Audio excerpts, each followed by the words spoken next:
What's up, everybody? Welcome to La Kapsula, hablando de what really matters. I am Hispano-parlante and everything's okay. And I have my homeboy here, El Gallo Negro, the Black Rooster. What's up, Alex? How you doing, man? Everything good, man. I'm excited for tonight. So please, guys, tune in. Make sure you grab a drink, grab some coffee. I'm drinking some coffee. Whatever you feel like getting comfortable with. Enjoy the show. It's about to be good. Yeah. And like every week, we have a special guest. Tonight, we have a big-time DJ. This guy's been around the world. He plays in some of the biggest stages here in Atlanta. I think he's one of the DJs más cabrones aquí de todo Atlanta. DJ Eu, ¿qué onda, güey? How are you, man? Yeah, what's up, bro? Un placer estar aquí. Thank you for having me. Such an honor. Like, you told me about it, and now that I'm here, I'm even more excited and happy to be here, mate.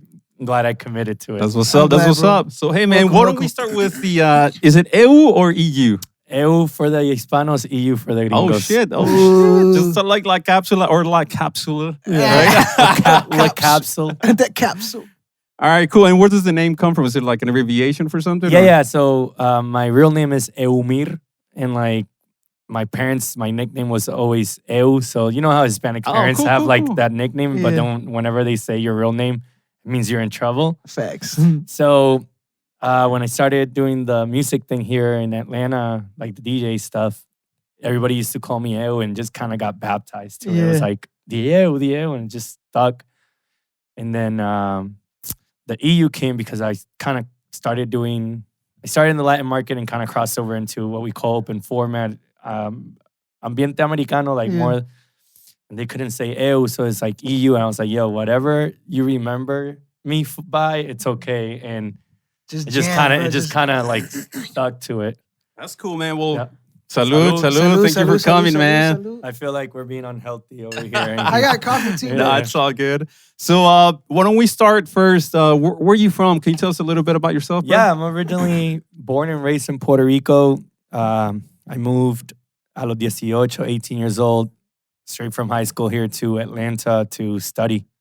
Came for mechanical engineering, and I did a program with Georgia Perimeter College. Yeah. That I don't think exists anymore. I think it's Georgia State now. Like, they bought it into it. And it was like a joint program with tech that you could start at Georgia Perimeter, then transfer. Yeah. Like a community college. Yeah. And it made sense because when I came, I was working for my sister, because my sister moved here from Puerto Rico before I did, and that's how really Atlanta happened. Because I never thought of Atlanta, Yeah. Puerto Rico, all we know is New York, Orlando kind of thing. Like, where more the Puerto Rican migration is. And the weather too, Yeah, that too. I hate New York weather. I think New York is the only state that I could like live in those like super cold weather because the city is just so awesome. It's like just the vibe in that city. It's like the grind and the hustle is amazing. The fast pace, bro. Yeah. And then, so ended up here. Obviously, I moved during the summer. My sister wanted me to get a job. She used to own a cell phone, like little kiosk in the malls back in the day. So I started working for them. Started doing good money. Like I kind of became from an employee to I'm almost running the business. So that school just made more sense as far as like, me being able to still be a full-time employee, but at the same time full-time student because it was more flexible. Where like schools like, I think Georgia Tech and stuff, you really need to be a full-time student. Yeah. And then if not, I don't think you're gonna do well in it because it's tough schools, Yeah. And yeah, that's what brought me here, man. That's why we're in Atlanta. Yeah. So what made you think about DJing or mixing? What inspired you, bro? Yeah. So in Puerto Rico, my musical background comes from classical. I played clarinet for like maybe 5-6 years. So you can read? I can read and stuff. Right, I'm not sure if I'm that good at it anymore because I think I lost all of my muscle, memory. Yeah.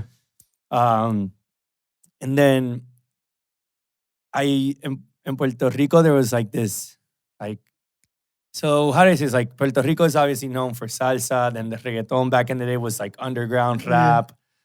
But there was also a big influence in the rock community. Like, Yeah, I heard. Man, obviously anything from the commercial from Maná, but from Desorden Público to Genitalica. Yeah. Like the And rock some heavy scene, shit too. Like the rock scene was huge in Puerto Rico. We had like a radio station just dedicated for rock. Wow. When was this? I would say anything from 98 to 2002. So another friend of mine, Andre, he wanted to learn how to play guitar. No, he started playing piano. He got a keyboard. Little Canon at Radio Shack back in the day, and taught himself how to play piano. Radio Shack, yeah. And then we were like, "Yo, let's." He's like, "Oh, I learned how to play guitar." I was like, "Cool." And then we always listened to rock. And one day he showed me a live video of Slash, and I was like, "Holy shit!" Like Slash, the guitar player. Yeah. Okay. Cool. Yeah, I was like, I want to learn how to do half of that. at What least. song was it? Was it like? Don't Cry. Oh, okay. Yeah, it's a classic. Yeah. Actually, we're gonna play a little bit of. No, mejor no. Después nos van a quitar los. No, I think it was like Appetite for Destruction. Yes. 1 or 2, but it wasn't like Your Sweet just a Child of classic. Mine. Yeah. It was just like, it's just that song. It's like a November Rain where it's like, it was really dope. Anyways, he got a guitar and I was like, yo, I want a guitar. So I got a guitar for like Christmas and he taught me how to play guitar, like basic chords, like la, re, sol. Oh, in Spanish. Okay. Yeah, like, Okay. it's funny when I came here and I started like trying to like learn music as electives. It was like I almost was learning again because I had to learn how to E, Fs, and all that. I was like, no, do, re, mi, fa, sol, la, si, do. Yeah. The E major, Yeah, the flat. Yeah. Yeah. Menores, mayores, I got you. sostenidos, all of that. But long story short, rock era came, then bands like Incubus, Linkin Park, and you saw DJs in it. Oh, hell yeah. And like Linkin Park was like the first band that you would see like, you know, where's this sound coming from? Like no guitar could do that. Yeah. It was just a DJ playing a sampler. The same thing, like in Incubus, you would hear a DJ doing scratches, and then Limp Bizkit. Yeah. Oh, Limp Bizkit was Okay. huge. Yeah, this is back in 2000s, man. Yeah, like Public. That was a cool era. Yeah, like that was Public Enemy. That was almost Yeah. like a rap rock, Run Yeah, DMC. yeah. And I saw it, and it just caught my attention. And then I had a friend around my neighborhood that had turntables. My dad had turntables, and when I was little, I would just break the needles. I didn't really get into it, but I was around it. And then when I came here to the States, we started doing like, you know, the house parties in college and stuff. I had a really big group of friends that went to Georgia State.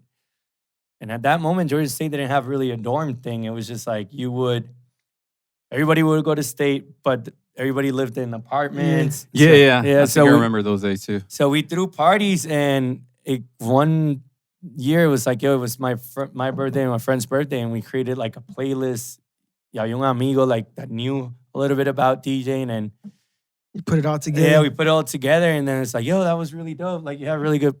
We should do with it, and then just kind of like kept going, and then here we are a few years later. Man, that's Damn. fucking awesome, dude. That's like an American dream right there, bro. ¿Sí o no, pinche gallo? No, pues qué bueno. Pues tómale o qué? Salud. ¿Qué onda? Salud. You all right? Or? Salud. Los triunfos, los We also triunfos. have other things to drink, all right? We have some mezcalito. Actually, I want some mezcal. A ver, production, do you guys mind bringing El mezcal, por favor? mezcal. That's awesome, man. Have you ever had mezcal? I'm sure Yeah, you yeah, have. I right? have. Do you like it? I do. I respect it a lot. Uh, So that could turn out un shot de mezcal. Next thing I know, I'm getting home at 3 a.m. you want to try it? Se activa la- and I'll have a little one. All right, that's Maybe- cool. This is very artesanal. So actually, my friend makes this one. So, Oh, really? Yeah, I'm not going to say the name porque no nos están pagando. No, No, it's, no pero... Qué pero sí. culero, güey. Es tu amigo. ahí me enseñaron que cuando uno va a casa ajena, uno no niega un Claro. trago. Un o trago, algo. yeah. Hey, Salud, gracias, salud, cabrón. salud. Gracias. Salud, salud, salud. Glad I ate before I came here. That's good. Muchísimas gracias, brother. Oh, wow, sí se lo chingó todo. Sí, no es como tú, güey. He babysits. Ahí está ¿Quieres como... uno, güey? No. Ando en la moto. Oh, badass bike out there. Appreciate it. No, whew. Eso chingado. I guess I'm officially No, welcome. I mean, like I said, man, this is just homeboys, just friends talking about, just Right. us. Appreciate it. Y pues la neta, you kind of, well, we're going to get to it, but you're really into like the Atlanta culture and a lot of things. And like I said, we'll get to it, pero pues qué chingón que estés aquí, man. We're No, also gracias. Atlanta-based podcast. Y I'm nos down. gusta. I'm so excited to be here, to be honest, man. So when you mentioned the music thing, I also got into wanting to be a DJ. And a lot of my friends too, because I used to play in a rock band. And it was like Linkin Park came out. I was like, Yeah. oh shit, that sounds badass, bro. It was Yeah. like, oh, we need to get a DJ that can do this and play in our band. Pero I mean, it was kind of hard. But a lot of guys that I knew that were musicians became DJs. Yeah. And muchos como que no. And some of them kind of did. The 'Cause of the blending hype, was a right? problem. I was like, what the fuck are you mixing? So it, yeah, like when I thought I was a DJ, I had my first mentor. He like heard me play and I was like, so you call yourself a DJ? I was like, you don't know what the fuck you're doing. Who was this guy? His name is Horacio de los Pelos Parados. So Órale. he's Mexican. Pinche Horacio, qué culero. Dice que es de Guadalajara. Canelo, Canelo. Pero después dice que le va el León, so I don't know. Oh, Yeah, yeah, that's kind of Yeah, no. He probably grew up here and doesn't know his he identity. grew up a little bit Le va a la over there. América. No, eso sí, ahí fue que yo aprendí de la diferencia entre Chivas y América, que Chivas nada más tienen jugadores mexicanos. Y el América de todos. América es todo Sudamérica, Centroamérica. It's Sí. like, we'll sign whoever we need to for winning. And That's smart though. That's what I mean. yeah. Pero I respected La cultura. I respected that from the Chivas. Anyways, he taught me how to beat match and like he gave me like my first advice, like find your own sound and be different and people will remember you, like even if they don't see your name.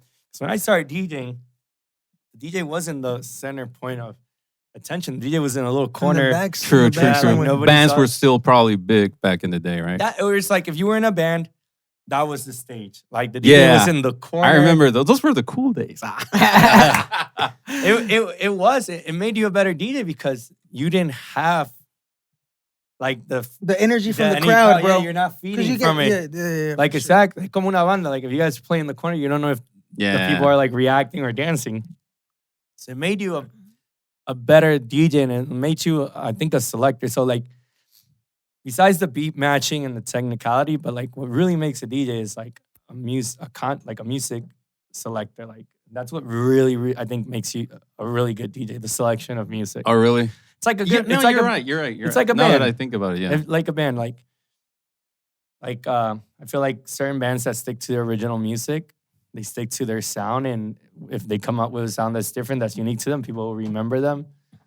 And bands that do covers select the right records, and True. And then there's this band that the band is doing their set and they're playing the popular jams, but then they do that left obscure record that it's just gonna be like, holy shit, whoa! Like I remember that record. Yeah. True. There's that one. I think there's songs for everyone that you'll hear it and you'll remember literally the first time you heard it. Like Dang. there's so many songs. Or the environment. Yeah. Yeah, like if Like, a see the song has experience, a really impactful, like if it's you, If it hits you in the moment, like of when what- you first hear it and you're like, oh my God, this is amazing. You can hear it 20 years later. And when you hear it 20 years later, it's going to take you back to 20 years back exactly in that moment. Yeah. That's the magic of music, man. Yeah. Bro, yes. You kind of Doesn't- vives de nuevo that yeah, moment. no, it could even be in a good moment, a sad moment. No, I an remember- ex-girlfriend that broke your heart, te la Yeah. dedicó, Sí. but Or when yo me acuerdo, the first time I lost my virginity. It's only one time. Qué remember pena. that song you made love to? I do. No What was mames. it? What Yeah, was it? yeah, What yeah. was it? No, it was. say Molotov puto. Es que No, le that gusta was por not- atrás. No, it was at a party. It was with this girl, and on the back, tenían Guataneri con su. Upi Pati. Yeah, Oh my God. and I remember like, oh shit, we went Sopa to de her room. caracol. Hey. Hey, yeah, I remember that song. No, sí, en serio, güey. It was like we were at the party en su casa, y su familia tenía atrás. Never Yo no thought me- that was no. that song. I don't think I would have been able to get Hey, excited man, with that song in the back. When you're trying, No. Yo no, güey. hey, when you're trying to get it for the first time and you're like 16, you're like, whatever. dude. Cualquier cosa. En los escalones, Yeah. en el donde sea, mami, donde se quiera, mijita. Ahí Ay, güey. Pinche máquina. So what do you like? What do you enjoy playing the most? I like everything. So I've been through phases. Like when I first started DJing, I started doing Latin, but I was very against. So this is like 2006, 7 era. Like reggaeton had gotten popular and was on its way out a little bit, and that's when like the bachata boom came out. And I hated it because it was like you would go play, right? And nobody will get on the dance floor unless you play bachata. Like Oh, people yeah, I didn't. remember Oh, those days. damn. I Like, remember that. Was No, it that but- bad? Nobody went to have a good time. Like if you go to a club, now luckily like it has changed with, like I said, like the DJ becoming more of a artist or superstar kind of thing. People now go to have a good time and just listen to whatever Yeah. the DJ plays. But there's clubs that I say certain DJs play, or a bunch of us will play the same 150 records because it's what people want to hear. But it's really how we play them that makes each DJ different. What's 150 records? Like the same 150 songs. Okay. Like the same 150 popular songs. In the Does that include the top 40? Yeah, Okay, it's just cool. hip hop, like You mix it, reggaeton. look, yeah. It's just like we all almost play the same. Excuse me. Just so you can connect with the It's people. just like, like if there's 4 resident DJs at a club that I play called Ton and Groove on the weekends. And we play what we call open format, meaning EDM, hip hop, a little bit of rock. I bring in the little Spanish sazon. But most of the time we're all playing the same Gotcha. Song, yeah. 10 like the same Drake records, the same. So it's like you Bad must. Bunny, lo que sea. Exacto. It's like las canciones que están pegadas, like Claro, the popular claro, Pero songs. es tu sazón, o sea, todos Yeah, it's DJs like- diferentes. lo But que we lo could hace diferente. all play it, but it's like what makes us unique is we all play it differently. You know, Of like course. it's you that been in the music industry or in the band industry. You guys will play, let's say, the same. Un ejemplo, the same Soda Stereo record, el más popular en música ligera. But when you're playing it live, it's whatever your sazón the band Yeah, is. No, that's what no, makes it unique. No, y bro. tienes algo, we kind of share the same thing. Yeah. We talked about, Yeah. you work with Misfits, it's a bar. Yeah. And I was telling you the same thing. It's like, okay, we can play it the way it Yeah. sounds on the freaking album, but why don't we add something else? Yeah, exactly. Because And, you're and unique. that's what makes it like, okay, these guys are doing something else. Okay, so the DJing thing. So too. it's the same. So just to give you an example, like remember you asked me like where the rock, like my background music, which when I started playing guitar, we started a rock band. And like during high school, like my dream was to play at a pub and like Misfits, an Oh, example. fuck, man. That's So- cool. In Puerto Rico, like reggaeton was almost like, yo, like you don't want to play reggaeton because it brings the wrong crowds. So reggaeton was like not commercial yet. Tego Calderón hadn't come out with El Abayale, which to me that was like a pivotal Yeah. Yeah. album. I remember Gasolina that, hadn't man. come out yet. So what the entertainment in these bars and pubs in Puerto Rico, and that's where people will hang out unless you went to a reggaeton club. And it was like you will go into a reggaeton club, kind of stand there for 2 hours. If you like the girl, right?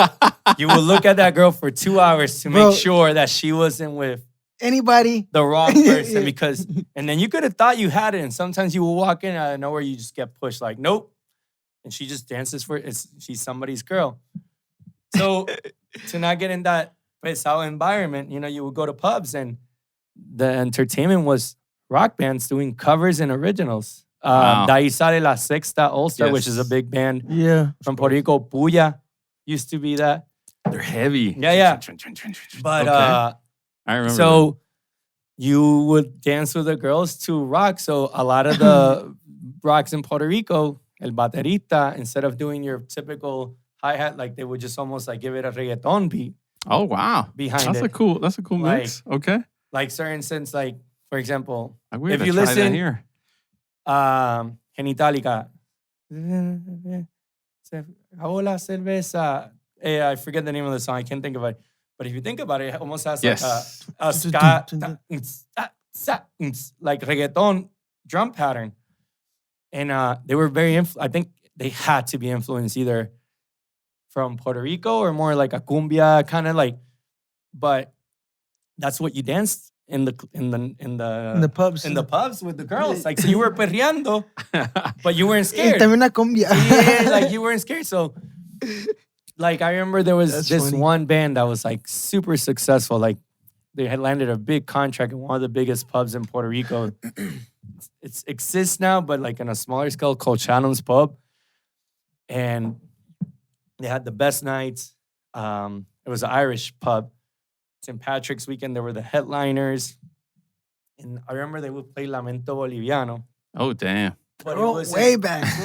but it wasn't like your typical like emo. It was Yeah. like more fast paced. And I remember that they would do this cut where it's like, "Pan, borracho y loco." So they would come almost like a cappella and then come in on like the 3 or something. Like, so they were known for that. Like, I remember like they did that and it reminded me of them. But then there was other bands that would do other shit, that little Yeah. sazon. So it all comes to, we could all play the same 150 songs, like I said, but it's how you play them. Creativity. It's like it makes you different. And Yeah. you must get creative, It's right? like, yeah, it's like you said, like you were, and whatever. It's like, we all have a story. It's not so much about your story, it's what you do with your story that makes it remarkable. Yeah. So with your music, yeah. it's like we all have the same music, but it's like, it's what you do with it, with your hands, what God gave you to do to make it So remarkable. like we were talking about boxing, and it's a good example. Anybody could learn how to throw a jab. yeah, I mean, Anybody yeah. could It's learn how pretty to throw. standard. Yeah. But it's how you throw it, how you combine it, like the How you 1-2 make- yeah. combinations. So every boxer has their own style. Yeah, exactly. Just Yeah. music. Everything connects at the end of the day. Yeah. It's kind of cool. So we did our homework here and we checked out your website, que está muy chingón, por cierto, Appreciate güey. it, man. And we saw that you're, well, there's different types of DJs. Yeah. I had to get actually the production did the whole research. And Thank you, production. Thank you, there's- production. According to what they found out, there's 5 different types of DJs. I think you're fitting all of them, man. There's a club DJ. You mentioned Time Uh-huh. Groove. Cuckoo Room. Yeah, Ravine I need to District. update that. There's Or- some clubs that didn't survive COVID. But no, shout out to them. Currently I play at Sun and Groove. I've been playing there for almost 8 years. I used to do open format nights and Latin nights on Wednesdays. The Latin night changed a little bit, so they eliminated my room. But we're back there on Thursdays, and we have a new night that started August called Perrología. Ay, cabrón. Oh yeah. Every Thursday, it's straight reggaeton from old school to new school, and it's like, man, imagine a house party because we're more relaxed on the dress code. It's like almost like, yo, it's Thursday, let's go have dinner.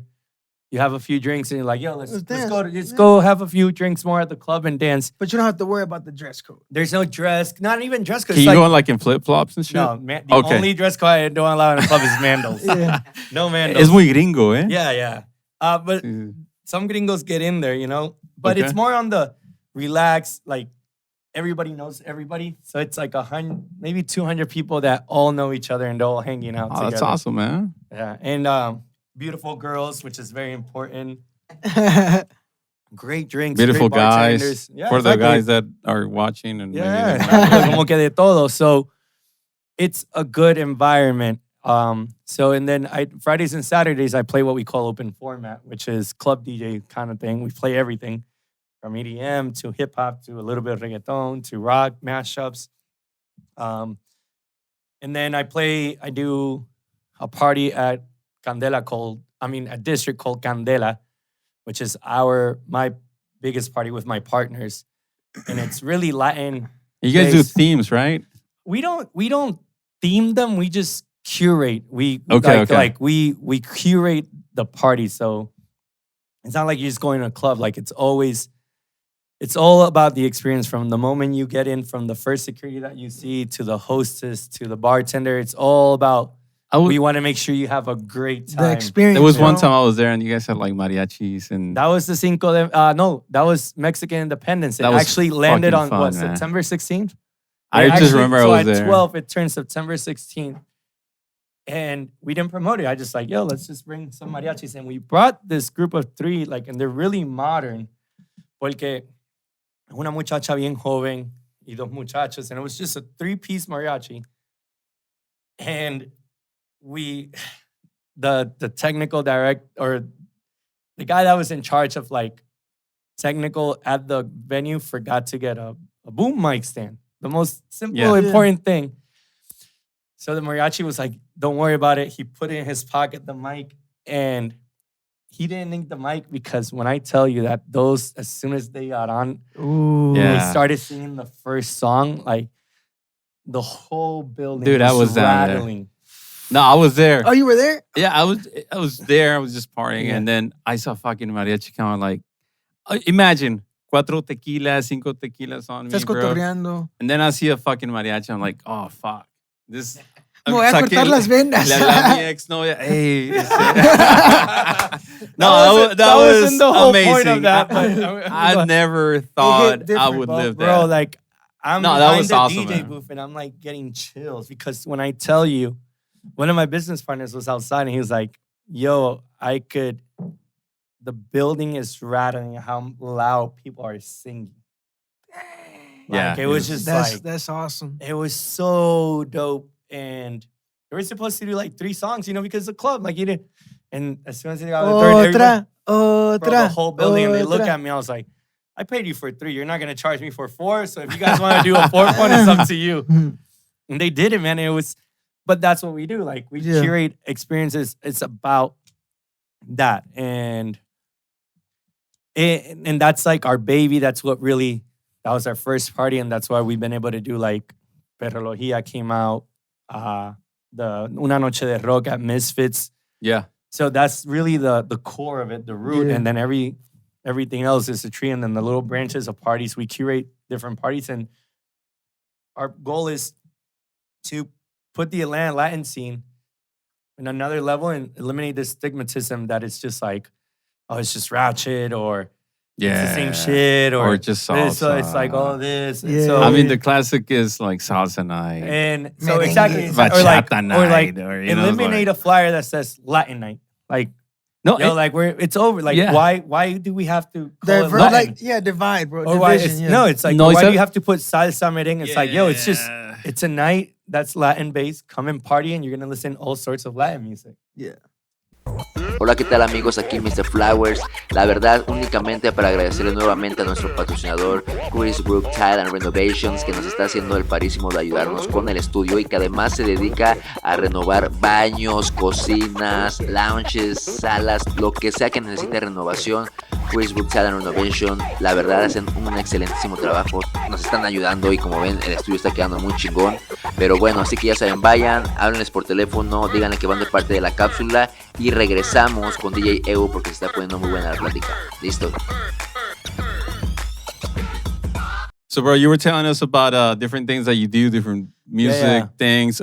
You also, are you into like a DJ production type of thing too? So I produced a few records. Okay. I'm always a DJ before a producer. I do want to produce more music. Like, records is it's all about finding time, like the way I'm so busy right now, and it's a blessing and I can't complain, but I have to find the balance of what I'm better at and then if I have time for the production, because producing a record could take anything from, if you're really good, you could produce a record in 3 hours or something. But do you like it though? Yeah, I love it. Because you're a musician. Yeah, And definitely. it's like, all right, I'm sure ideas come. Oh no, you know? 100%. But that's also what helps me in the DJ aspect of it, because I think almost like a producer and stuff like that. So Yeah, not a lot of people have it. Yeah, Let me no. tell you that. Okay. So I produced a few records. There's in 2017, whenever I played Tomorrowland, I got booked for it to play Tomorrowland or Tomorrowland, sorry, in Atlanta, Georgia, when it was here. Oh yeah. The third year, the year that it like everything went to shit, the rain and everything. So it was cool. I was like, oh yeah, I played it, and I was like, shut it down. No, I'm joking. Dang. When I got booked, I made a goal that I wanted to produce a record for my set, and I did. And I produced it with a friend called Penguin. Shout out to Fred. He actually lives around this area. And what I did is I took less gigs like leading up to the event. And we would spend hours and hours in the studio where I would sleep in his studio on the floor. And that's what it took, because Classic. it until we got the record done, and it was a goal, and I made it happen, and it was awesome. I remember at the moment I was in a relationship and I even broke up because I was like, yo, like this is like I don't have time right now. It wasn't a distraction. It was just like it wasn't fair for the person, and I just like boom, like but I made it, like, you know, it happened, you know, and it was dope, and it was a good feeling. And before that, I had produced some other records with some friends. There was a point in my career that I kind of had to make some changes in my life because, like todo, like if you go up and you don't take it serious, you kind of crash. And we could get into details into that later. And I had to kind of like rethink of my career, and I almost like moved in with 2 friends into a studio. We literally put 3 sofa beds, and it was 3 dudes, 1 bathroom.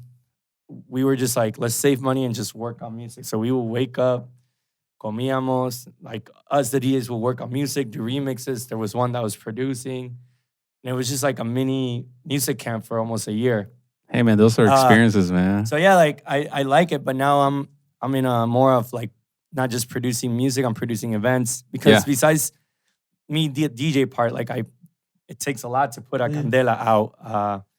It takes a lot to do una noche de rock and stuff. And you're there. Yeah. It's like first. Even if you're not playing, you're there. Always first one to arrive, first last to leave. Always. That's like it's la regla. It's like, I don't know. And it's I guess it's the other day I tweeted and somebody who was like, yo, those are great working habits. I was like, oh, I don't see it as work. I just see it that I want everything. Yeah, I want everything to do smooth. And if I like, for example, like the una noche de rock, like, right, I'm producing or I'm putting this party for the scene for ustedes. But if I'm not there supporting it, like, true, how serious is everybody gonna take it? Like the only one that I missed one, and it's because I had to go to Puerto Rico for a family emergency. Like my grandma was sick, and it was like, still while I was in there, I was like, still hey, kind of working, like everything good? How's everything good? Like, FaceTime me, let me hear one song, like stuff like that, you know. And so you gotta be behind what you're putting out and believe in it. If you don't believe in it, then how am I going to convince you to come out and support the event and stuff? That's true. Oye, how do you do it with, because I'm a musician and it's very hard to have a relationship. Yeah, man. No, it's not that way. I mean, I've been to a time where... drink up, bro. And, salud. It's hard, man. I mean, because you're out, you know what I'm saying? It's hard. It's like, I mean, distractions. I'm sure the girl's like, hey, wait, man, you like, leave and you come back at 2, 3 in the morning. When you find the right person, like, I feel like you stop looking to the sides because you know what you have at home. La confianza, no, también. It's like confianza, communication, trust. It's hard still because there's like things that... Especially Latinos, man. Yeah, like... Checando el teléfono. Not even that. It's just things that they won't understand, like that to us doesn't mean something, and to them it's like, yeah, that doesn't make sense. Like, yeah, because you don't understand it. But it's like, man, I've had my ups and downs. Luckily, I found, the right person. That's cool. Is she a DJ? No. Oh, okay. She hates the industry by now. Wow. Okay. But it's just they get tired of it, Yeah. But it's but she loves you. Yeah. But it's all about that communication and like I said, you have your ups and downs, your arguments. There's days that she doesn't like you, but there's love, man. It's really hard still. I'm not gonna lie, but it's part of it. You gotta, like, as much as we want them to put in their part, we have to put our part. But what I've learned from past relationships and my mistakes is like, it's really communication, trust, and honesty. Like, you bring her to the events? She'll come out. She comes out and supports a lot. Sometimes she doesn't, just depends. Yeah, I know, it's cool. It's not easy. But we have so many, you probably have so many friends in the industry that are like, been married for like 10 years, super happy and all that. So just a balance. You gotta find a balance. Yeah. No, y sí, lo entiendo. Like I said, a mí, de músico, te dicen de todo, like, ay. No, pero... Y luego, como hay muchas mujeres alrededor, en el club scene, en el gimnasio también. Ay, perro. No, en serio. Ah. No, sí, o sea, it's like the hype, the trend right now. Everybody wants to work out. Everybody wants to go clubbing. Now everything's kind of open, so everybody wants to go out, enjoy music. But you know that's gonna be. Yeah, bro, hay veces que like I'm walking by and me tocan todo and like they don't care. Girls, like you look at them, you're like, for real, and they're like, but you just keep rolling with it, you know? Yeah. You I just- guess you're being professional about it. No, but there was a point in my career where I wasn't, and I'm no longer with that person, you know? Was this like last year or? Like 9 years ago, 10 years ago. More, actually, more. Dijo lo correcto. He No, said the for real, right. for real. No lo castigues cuando llega a casa. No, but you learn from your mistakes, and you know. Pues ya no Eres- llores, güey. Ah, Tranquilo, no. eso. Cheers. Salud, güey. El mejor consejo is like que te puedo dar, like if you in your next relationship just learn from your previous ones, Of course. and until you find the perfect balance, and you'll get yours. Cool. Bueno, palabras sabias. Please write it down if you're at Take home. notes. Don't listen take- to don't listen to love advice from me. Don't. Hey, that was a cool Sí. one. Oye, güey, another Maybe you thing. could start with that and then go from there. We're gonna put this on the previews of the video right here. El amor. Oye, bro. Music to Walter Mercado.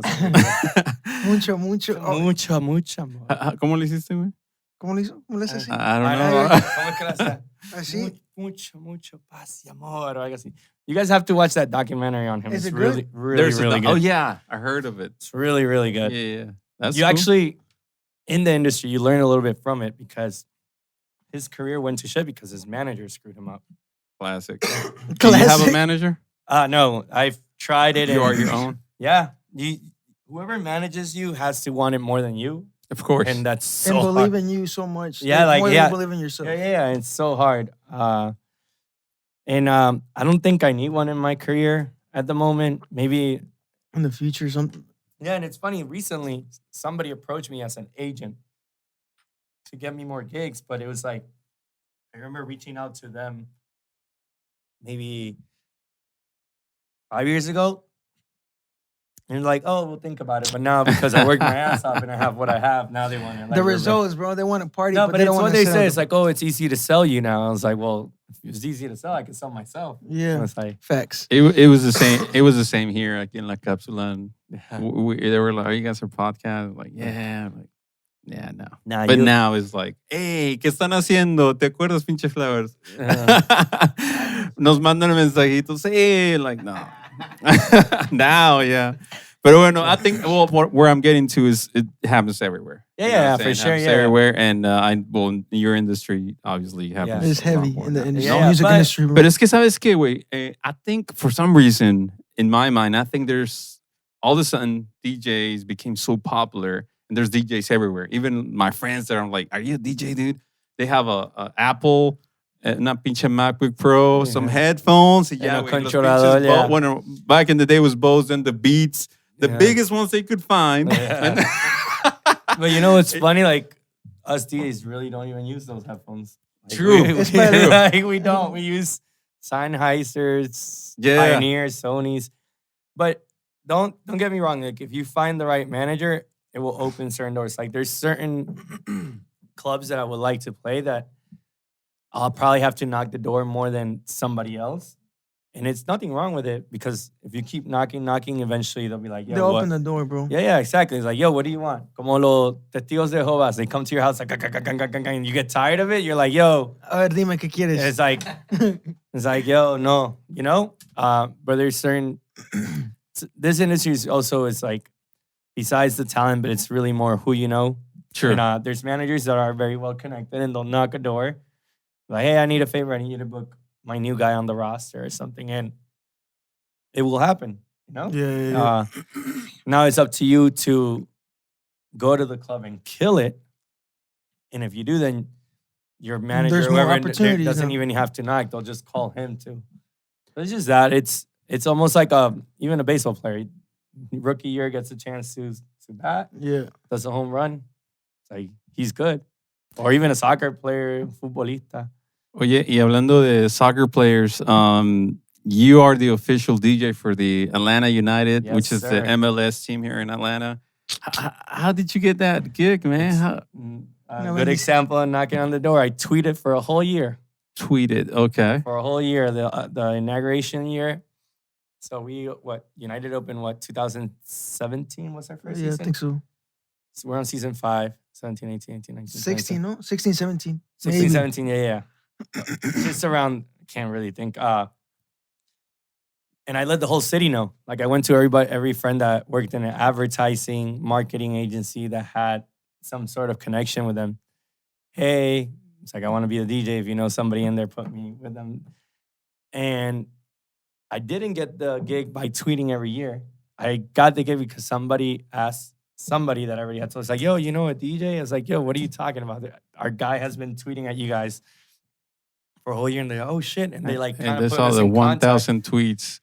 And What did you tweet? Like hey, go guys. go Like, I was Atlanta like, United I'm guys. here, bro. I was like, hey, guys, I would love to be your DJ. I would do it in English and Spanish. for free. Like, not for free. I know they had money. But I just wanted it. And the reason I wanted it is because it was the first team that I could. One, I love the sport. Okay. Like I like baseball. I play basketball. But it didn't go with our culture, with us Latinos. I just didn't feel like basketball in the States it's not, it is, there's Latinos and stuff, but counted and It's I a just few. felt like my sound and what I could bring to them was going to be worth it. I knew the city, I knew the Latin market, I knew like what I love what Atlanta United did, it really showed what Atlanta has always been, which was a melting pot. There's True. Everything. and that's almost like the people didn't want to accept it, or the people looking out, or just whatever. It was never viewed as that, but it almost brought out what Buford Highway is. True. No, sí. Like from Asians, Brazilians, Latinos, Blacks, Gringos, all the Latino cultures, Middle Eastern, yeah. Middle Everything, Easterns, Africans, like, and that's what that sport does. Yeah. The biggest viewed sport in the world, I think, is the World Cup, and it's Every country, bro. and For the most and part.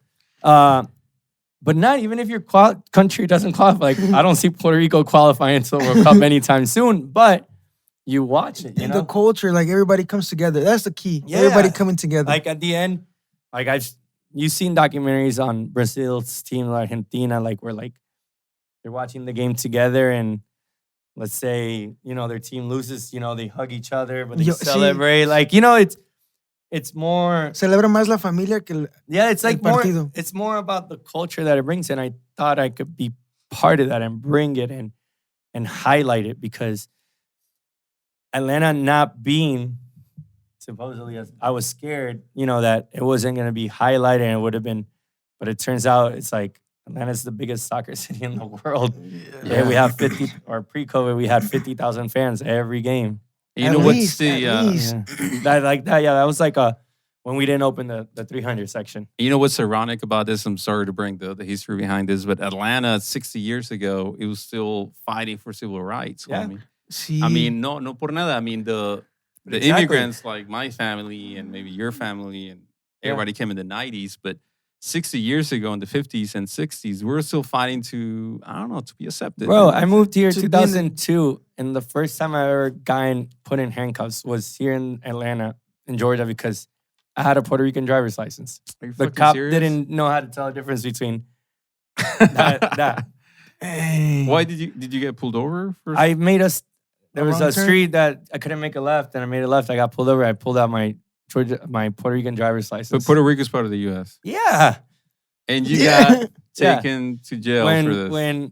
When I got married, I went to the courthouse and we were applying to our marriage certificate. And the lady in the city of Atlanta, Fulton County, you work for a government agency, asked me when I became a citizen. Bro, you were born in the States. So you don't have to go that far, And the lady wasn't American; she was African American. It's just, and there's nothing wrong with it. It's just lack of education or anything, but you would think somebody that works in a government. True. Especially in those agencies. No certain things. Yeah, like, and so not even me going so far as imagine somebody that is from a Latin American country that is is born and becomes an American citizen. So long story short, like, don't go too far, but the team showed that, highlighted, like, of course, this is the mecca of a melting pot in the whole Southeast. Yeah. Not Miami, it's Atlanta. You have diversity of cultures. You have around here, you can find 20, probably 50 Brazilian bakeries, Brazilian restaurants, Brazilian steakhouses. You go off Buford Highway, you'll find all sorts of Asian restaurants that you don't even understand what they're saying. It's just everywhere. It's just everywhere, man. And I loved it. And I actually didn't experience, like, I knew what it was doing, but I didn't experience it until I went to the first game. But I didn't play the first game. I played the second game. That was the first time. And that was the first. Was this at Georgia Tech? Yeah. And the first game, I enjoyed the game, but I was more like, okay, let's see what the person that's doing this right now is doing. And it felt like we were at a Falcons game because they didn't even play like a single Latin song. And it was like, not even Danza Kuduro, which is like the most commercial, or not even Despacito, because I think Despacito at the moment was like popping. And when it was time for the next game, I was like, yo, like, it's was like, you mind if I'm not overstepping, but I need to ask, like, why was there no Latin music? Played it, and it's like, oh, it's just the person probably just doesn't know. It's like, yeah, we will love your input, man. First game I came in. Killed it. Been there since, ever since. Representing. Mira, después de que lo arrestaron. No, this kind of leaves us something. It's not about. You know what's even worse? Like, this is happening in Gwinnett County. Bro, in Puerto Rico, you get arrested. They take you to the precinct, and you wait some hours. They give you a court, and you're out. Here it was like legit. They put a freaking ice thing on my. And then the compas were like, oh, shit, lo van a deportar. I'm like, ¿a quién? They have my face, and I remember just beating down. And I was like, yo, this is like, and when like whoever the supervisor was like, it's like, what? Like, they were going to like isolate me or something. I was like, yo, this is wrong, blah, blah, blah. I was processed, like, I think in like less than 2 hours. I don't think anybody has been, like, obviously I had to pay a bail. Girlfriend at the time, friend at the time came because I was meeting some people. And they came and bailed me, and I was out like in 2-3 hours, record time. Like, yeah. I've never heard of that. And it was nothing. I would go to court, and they're like, oh, Mr. Gutierrez, it's like, you're good. You don't get, like, little did I know, it's like, they knew they messed up. And friends years later, it's like, you could have sued. You'd probably be the mayor of Norcross right now. I was like, man, I didn't know. It was shit, shit stuff happens, you learn. Yeah, stuff you learn. But it kind of sucks because it's not about, we always think about skin color and how you look, but it's not about that. It's about freaking where you from in this case. You know what I'm saying? Like this guy, he looks more white than anybody else I know. I get Hispanic white. And I didn't have my beard. Now I get like Persian, Middle Eastern because of my nose profiles, like the beard. But this is like, I was just like, old white boy with blue eyes. And you're Puerto Rican. Oh, never mind. Yeah. all of a sudden, you're brown like the other guys. Yeah, it just doesn't matter. But we passed that, and this, I think the city and the world is a little bit better on that. Atlanta's hopefully a little bit better on it. Yeah, for sure. But hopefully. I think we kind of made Atlanta be open to this type of things. It's like, okay, this is different. Like when Hispanics started coming in, it's like, oh, this is a different type of people, a different brown, you know what I'm saying? It's like... Yeah, but not even that. Even like you said, 60 years ago, African-American culture has been fighting. Civil rights, man. I mean, Martin Luther years, King. And like, exactly, like I live like 2-3 blocks away from Martin Luther King's like memorial and house. Like, yeah, the movement started here, and it's a movement that we're still fighting kind of thing, with everything that happened last year and recent too. We recently had a guest that we talked about Stop Asian Hate, and we talked about how the movement well, it started before this just happened. But anyways, did it really make a change or not? I think so. I think because of social media, makes everybody more aware, and even the people, it might educate the people that were wrong about it. Like people that were raised a certain way, and then they see a video or they get access to a website or something. It changes. It might educate them, and it might be like, holy shit, I've been wrong my whole life, and I'm sorry whoever I hurt. And it's like, and it changes their heart or their mindset. But a lot of it has to do is with upbringing, and the way you were raised. And let's be honest, like even the Latin culture, like girls, right? It's like if a girl brings sometimes a boyfriend that's moreno, dark skin, like sometimes the dads are like, yo, like, or the mom, and it comes from our end as well, we have to be honest about it. But we've been more open-minded to that, and a lot of things, hopefully, like we've been educated as much as Latinos, as much as everybody. I think the power of social media helps out a lot to be aware. And I have friends that are Asians, and they told me, like, oh, this has been happening. And I was like, well, I'm glad you guys are kind of standing up for it. And you have our support, and I'm there with you guys, Facts. But yeah, it's good that social media is good and bad at the same time. But for certain things, it's toxic. Yeah. Because or good, like you said. Yeah. So when the whole like BLM movement and police brutality, like I had to kind of almost like step away because it was heavy. It was heavy. Like so many videos were coming that it was creating anger, and it was. Would you promote it on your events? I did promote on my social media certain things. Your events, like So do you see it like no, pros and cons? And there is definitely cons and pros. I didn't. If people came to my events to get away from that, I didn't want to put it in their face. So I understood that. But my social media platforms, I did use them because I feel like the same way I put a flyer in your face and I want you to come to a party, I want to make you aware of what's going on. Yeah. But to a certain degree, you have to respect. I work with people that might not have the same opinion as me, and I have to respect their opinion the same way they're respecting mine. So I did put out my voice, but not to the extreme. Like there's people that there's let's say a fine line, and there's people that are like extremists to left and right. So I just kind of try to stay in but there was like one video that I saw. It was like a cop beating up with a husband or a guy and a girlfriend, and the cop almost like punched the girl.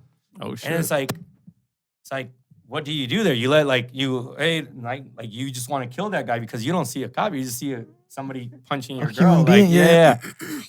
So there was a point that I was like, all right, let me step away because it's creating an anger that I don't think I needed in my life at the moment, or it wasn't good. So just kind of on my own, did my research, understood it, and even had conversations with cops that are friends, yo, like, what is it that, tell me your point of view. We're like, what's going on? Like, they all tell me we don't get paid enough. We get paid for this, and we are supposed to do 20,000 jobs. When, let's say I'm a cop that I'm specialized in traffic. That should be my only job. Like, but they ask you to do that. Yeah, exactly. So, but do you think that's an organizational problem then? No, I just think it's system, bro. It's just money, lack of money. Like people are getting richer, and our teachers don't get paid enough. Our cops don't get paid enough.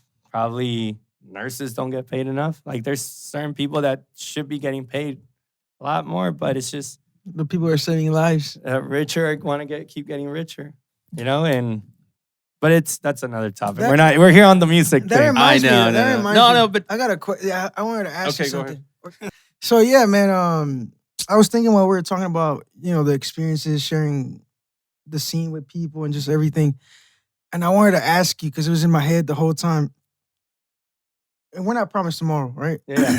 And the thing for me is like, how do you want to, if we're not promised tomorrow, and every time you perform in any platform that you're in, whether a stadium, tongue and groove, how do you want to be remembered? If someone or something told you, hey man, like you have X amount of days and that's it. Like, how do you want to be remembered? Maybe you want to take this And shot take a before shot. you Take- answer. take a shot. This is a good question porque fíjate. And it's not, and it's deeper than just like, oh, esto. No, like when you're there, like what do you see those people? Bro, like I'm the happiest. Espérate que esa es gasolina. Saluda a tu compa del mezcal. Está rico. Yo no juego mucho mezcal, pero está bueno. Homemade. Bro, honestamente, it's funny. Like yesterday, we had an Atlanta United game. Today is Wednesday. Yesterday, Tuesday. And I'm very close to everybody that works behind the scenes, social media team, marketing. Now there's this one girl that I think out of the media team is the one that I have the most communication, and her name is Maria. Sweetest girl ever. So shout out to you, Maria. She sent me, like I'm always, every time I do an event, I'm like, hey, whenever you get the pictures, just send them over. Because I use it for content. And she sent me a picture and I'm actually looking at it. And it's coincidence, I was like, and when I saw that picture, I was like, if somebody could tell me, like, you know how people's like, if any picture could describe you. Oh, yeah. Like, or describes you the best. Kind of like that vibe. This was this picture, and I'll share it to you guys so you guys could put it on the video. And I'll show it to you. Let me look it up. But it was just like, it was that. And I think that's what it hit you different. Yeah, and like now that you asked, like I'm not sure. Like dang, I can see that, bro. Like that's how I want everybody to. If like, God forbid something happens here, do we want to upload it or? Yeah, we're gonna put it. Or do you want to just zoom it in? No, because we'll upload it. But we'll upload it. I don't think it'll zoom in, but we'll upload it. And I just saw the picture and it gave me that. Like, so let's say, God forbid, mañana I don't wake up. Yeah. I just want everybody to remember like that, like, or my happiest moment. Like, there's shit, like, there's times that I'm DJing. This happens at Candela a lot because of what that party and that energy of the, like, and like I said, that party is like the baby. It's like the root of everything. And a lot of the times, Candela happens and I'm like, haven't worked on my set or like an idea. I usually like just work on the first song and then kind of flow. And really the crowd is the one that gives me the energy and the vibes to where we're taking the night. And I could tell you that I only had one bad night at Candela, and it's just because I went with bad vibes and it just transported into it. And after that night, I was like, never again. But there's moments that I'm like DJing and like I lower the volume and the crowd is just going nuts and the energy. And people might have seen this or not. I just turn around and I just yell out of excitement. It's like, fuck yeah, or like, like, yeah. Because I really love what I do, man. Like I love it. I get paid, yes, but I don't do this for the money. I really love DJing. I really love making people dance. I really love like the fans, like in the Atlanta United case, like, yo, like play this or tweet. It's like, holy shit, like he went from this to this to this. That was dope. Like, and I don't think about it. You just do it. I just do it. And hay veces que funciona and there's times that it sounds like crap, but hey, I tried it. But I think that's like a smile, like happy. I don't, you know. Yeah. So I'm going to get a little bit deeper into things, not too much into explaining. So when I moved here, I moved at 18. 6 months later, I lost my dad to an aneurysm. And then I lost my mom 3 years later. And then literally that's when I took the DJ serious because that's really what pushed you and like saved me. Like just like, it was my escape. And besides my escape, I just like, that's when I quit school. I was like, yeah, I'm not. He could be an engineer like this. It's like, I love it, but not what I want to do. I really found my passion and And it's just ever since I just done it because of the love of it. And almost like what it means, you know, you asking earlier about love advice, you know, in those days that it's like not good, it's like, I'll just go DJ and forget about everything kind of thing. But back to that, like, I want everybody to remember me for who I am to them, you know, kind of thing. And Las experiencias que tú les diste a ellos in that moment. yeah, so going the deeper shit, like when my mom passed, she was like, yo, I want a closed casket because I don't want nobody remember me just laying there. And it's the truth. That's And it's like dead. It's like, I want everybody to remember me with a smile the last, like the last vision that the they last, had. like, I want you to remember me happy, not sick, not ill, not all of that. And when she told me that, it kind of like, yo, like, You took it to heart. Yeah, like, it was just like, yo, my mom was super strong, battled cancer, but never let cancer, like, beat her and defeat who she was. Like, Inquebrantable. yeah, like, so I remember before surgery, she made sure she got her nails done, her hair done. Se This puso is super super deep, guapa. Mom, perdona that I'm sharing this. She made sure she was waxed because just in case the doctor la veía, Yeah. like always a lady, always on point. And I found this out later, like, you know, talking to my aunts, but it's just an example to live by. Like, you want always people to remember you for who you are. Like, Y era ella. huh? It was her. It was her, yeah. Her personality, her character. And it's funny because that's really the memories that I have of my mom, you know, like, so it's just something going to that. It's like, yeah, I guess I want you, you know, if the first time you saw me ever DJing, that was like your first smile, impression, yeah. like you having fun, because that's what I want. No, and you're a very sympathetic person. Siempre que te veo, you're always smiling. I'm like, hey, ¿qué onda, güey? Yeah. ¿Cómo estás? What's up, man? So you guys know Robin Williams, the Yeah. comedian, and like this has come up a lot recently. Like, I saw his documentary on him, and you would think a person that happy and that will make so many people bro. happy Yeah. wouldn't have gone through that. But in the documentary, it said a lot that he was for the people. Like, his personality, his life was to make people happy. He looked happy. And I don't know where that went through, but like when I saw it, I was like, holy shit, like kind of relate a little bit. It's Yeah. like my happiest, not my happiest, but like a lot of my happiest moments are when I'm in that DJ booth. Yeah. I have a 12-year-old kid that makes me extremely happy. But I'm not saying that DJing will ever compare when me seeing him Yeah. born, but there's like, you know, there's moments like on a different kind of level, on a different type of Categories. yeah, you could say so. Yeah. Yeah, I guess I'm going tomorrow. Just Positive, like that. positive impact. Yeah. Positive experiences. Yeah. So I think that's what also comes down to all the projects that, like I said, I was like, I'm tired of the stigmatism of Latin or Atlanta being like, oh, it's just a hip hop capital or there's no Latinos. Like, nah, man. Like, I have this fight all the time when like I'm trying to book an artist or a reggaeton artist. Like, they're like, Atlanta. I was like, bro, come to Atlanta and I'll show you. And they didn't believe me. And we were doing a party called Secreto. And the name of it was Secreto. And it was like, we would throw the party and then at 1:30 an artist will come and sing. Oh, wow. Like, Cool. wouldn't promote it or anything. Dang, that's pretty So cool. when I'm explaining this concept to the artist, they're like, so you're going to fill out the party without my name? I was like, yeah, I just need you to sing good. Like, I don't want your promo material. And we did like 8 of those and they didn't understand, they couldn't believe it. And every artist, like, so you're gonna fill out the party. I was like, yeah. It's like, All right, man. it's- Let's make it work. it's like you are. And every time I would explain that concept to everybody, it's like, holy crap. And they will come and they would like first song in, they look at me like you were right. Like, yo, like you This is have the thing. something. A lot of these things have become popular.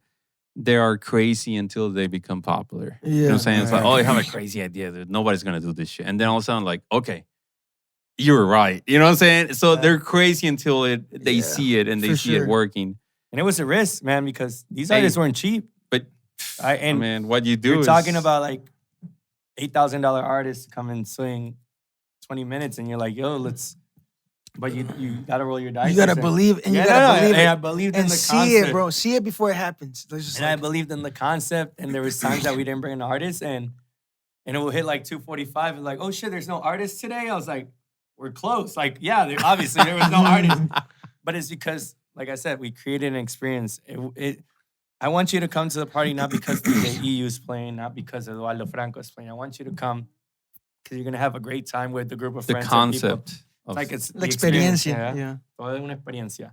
Oye, mi Eu, you talked earlier about being in Tomorrowland 2015. Yeah. Oh, that was the year it was? Yeah. Thanks, I forgot. Also, you went to Tomorrowland 2016, Yes. 2017. This is going overseas, bro. This is ya que nos dijiste you're a local DJ, or you grew up, te hiciste local aquí, güey, que hiciste aquí.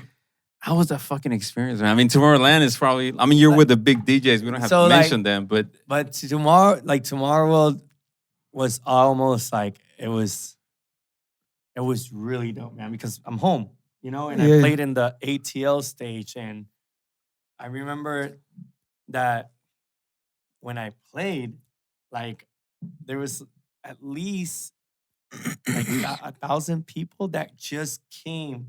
And it was like, yo, like the city came to show, like people were showing up with t-shirts with my name. oh, fuck. And then like, and I remember like, I played reggaeton and the whole place went nuts. And then it was just like a thing. It's like, yo, there was a DJ at Tomorrow playing reggaeton. Like, and You're probably the only one. probably Because the I was first there one. that day. And, Probably the Oh, tú first también, one. en todos estabas con él, güey. En todos. yeah. Probably He's más just seguro. been around, you know? So That's awesome. probably the first one, and like I said, it's like I've talked certain interviews or videos, and somebody asked me, it's like, so what is it that created your sound? So I said, like, I've always said that my how is it? My sound comes from Puerto Rico, but it was made in Atlanta. So, because I am my culture, it's in my background. That was awesome. But then, like, when Mia said, "Hey, you want to come and play Tomorrowland?" I was like, "Yo, like, we probably have to educate the people. Tomorrowland is in Belgium, right? yeah, Belgium, Brussels, Belgium. Yeah, and It's pretty much the biggest electronic music festival. It's until like, the day. yeah, it's like the first one. It's like ¿Y qué pasó? How did you feel it, man? I mean, I saw your video. it was YouTube, awesome, man. man. Like I DJ'd, right? And I DJ'd at like one of the most famous stages, which is called the Rave Cave. Don't cabe más de almost 1,000 people, because what it is, it's a little cave. Then it exits out. So I could see maybe the first 300 people. So it's small, but I played at one of the most infamous stages besides the main stage. Like, ¿Qué sentiste, güey? I mean, todo tu pinche bro, vida, like, güey. I honestly didn't process it till the next day. Like, everything was just like on a cloud high, because at the same time I'm DJing, I'm like, okay, I'm done DJing. We gotta go to the next stage because I want to see this DJ play. Like, I was there as a fan. I was like, oh shit, yeah, I gotta go DJ real quick. I'll be back. Like, let me go see my. I was there as a little kid fan, and Did you ever think about this would come? never, bro. Literalmente, like I had, let's say maybe I had thought of other achievements, like, but I never thought. I'm very grateful for it. Shout out to Kuhn from the team at Tomorrowland. And the next year they invited me again, and I played in a bigger stage, but I opened that stage, and certain homies that were DJs came and checked me out, and I was able to live stream a little bit of that set. And like that set, I actually worked on it, and it was, I enjoyed that set the most because I was like ready. I knew it was fun. The first year I was so nervous that I liked my set, but I didn't love it. Like I just wasn't, like I know my full potential, but everybody loves it, but I know could have been better. But that second year to me, it was just like, Boom, boom. Like, no, and I also played an hour and a half versus an hour. So I never plan a set. When I go to Candela, like I tell you, I know what are going to be the first two songs. And it's just because there's an intro, because of what we're doing. It's just we switch the room a little bit, like almost like the mariachis comes out or whatever. And then after that, I just wing it. I just go search. Improvise? This record might work or this no. And it comes down to like, okay, we got to play these records, like the new J Balvin, the new Mike Towers, the new Sech, the new Jay Cortez, the new Bad Bunny, right? But it's like, there was a Candela that somebody said, like, yo, you killed it, but you forgot to play Zafaera. I was like, oh shit, sorry. Like, Pero no, it no didn't pasa work. nada. It didn't work that day, or it just didn't. I felt like you didn't need it. You know. Yeah. Anyways, with that said, and those festivals, a half an hour. So like, you actually almost want to be like, yo, I want to do this. Like, that's my. Reach your full And I potential. plan it. So I'm planning a set without knowing that the crowd is gonna react. So you really kind of go. How long did you plan it for? I worked on on those sets for a month before. Shit. Like, so you like pick all the tracks you want, and then you start kind of putting it together, creating a set list, and then you blend it, and then you'll do edits. Like I'll make shorter edits of certain songs, and I didn't sleep. So like we got to Belgium. Wow. We got to Belgium a Thursday or a Friday? No, Thursday. I think I played Friday, right? Yeah, I played Friday.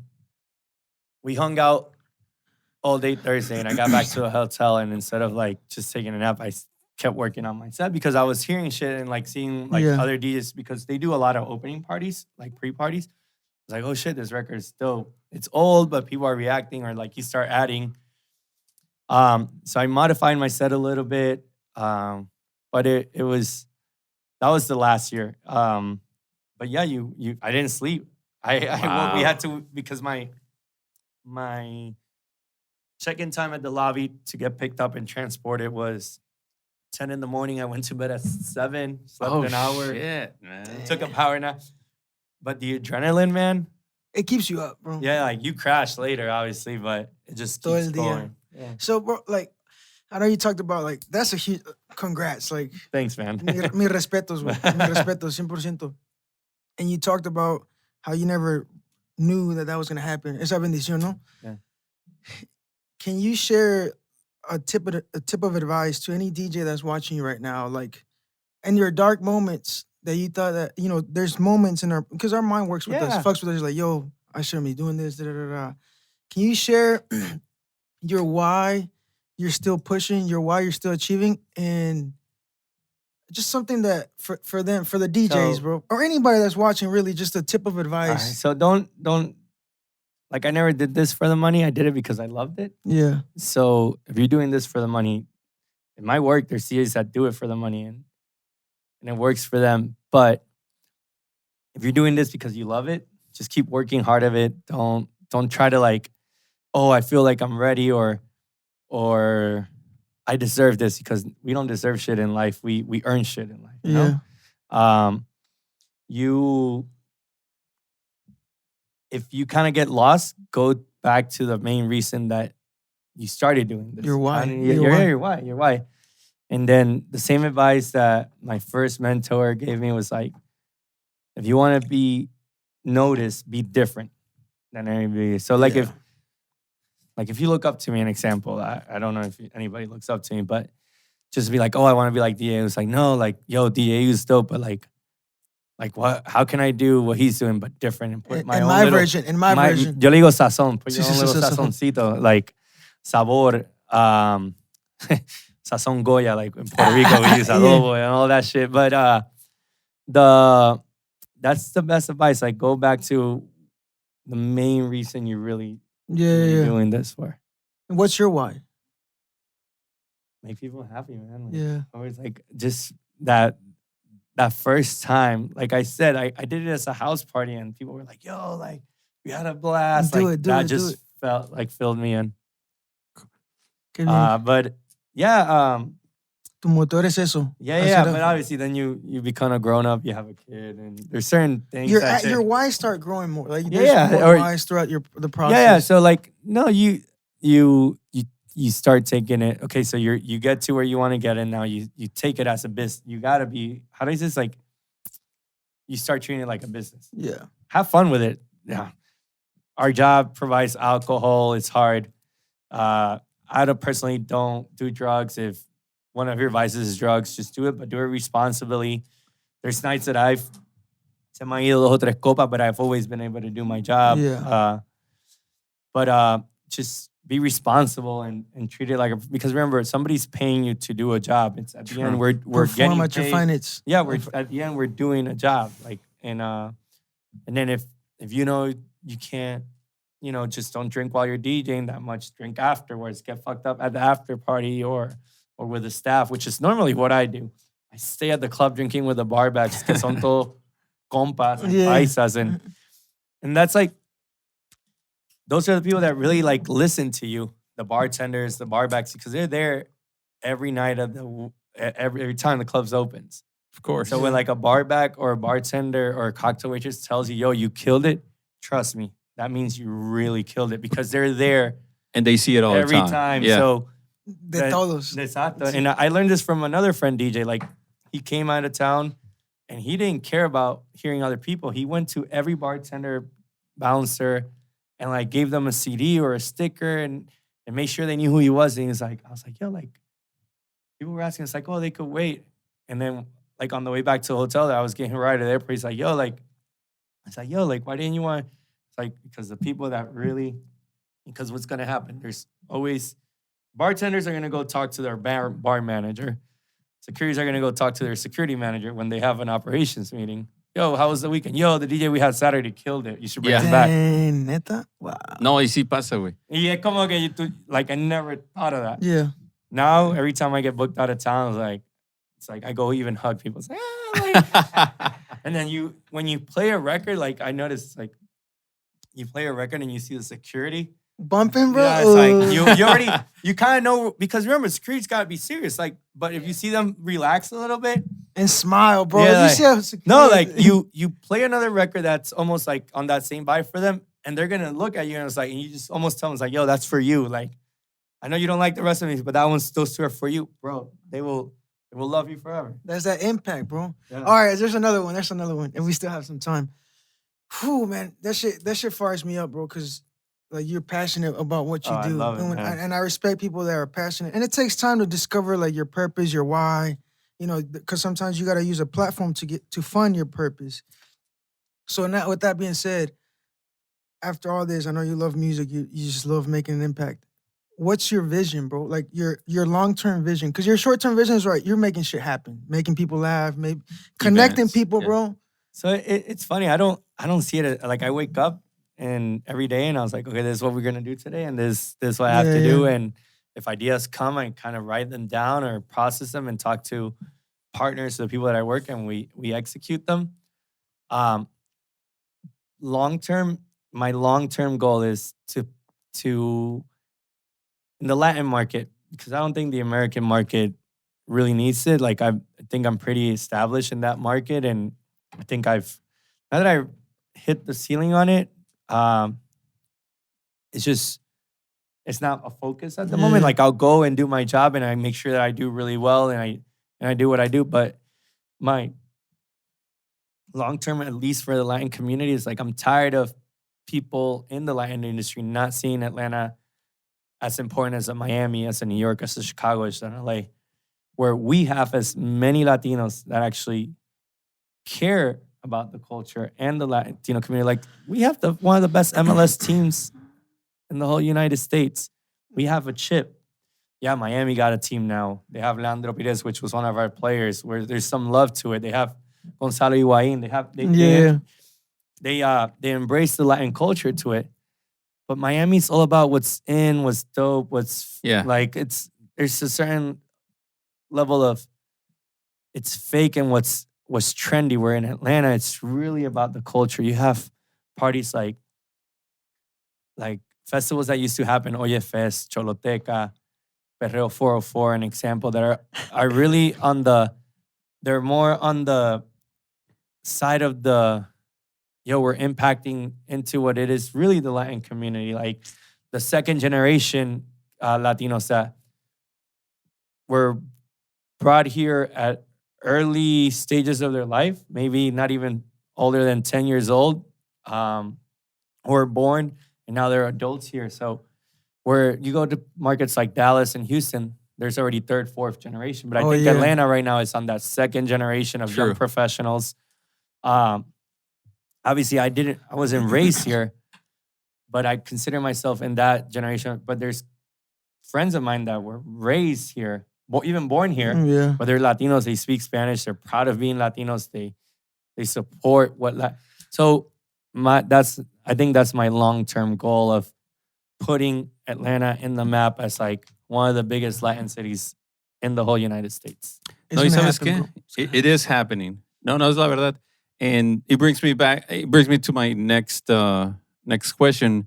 You, in your events and in your music, you bring a lot of the Atlanta culture into the scene. ¿Por qué, güey? Why? Did you adapt? Did you like it? Or you just want to be part of the rap or the... No, because we're in Atlanta, so... but you must like it, right? No, I do like it, but we also, it's almost like we got to respect it because we are in Atlanta. You know, so you adapted. I don't think I adapted. It was more like, okay, this is what Atlanta is.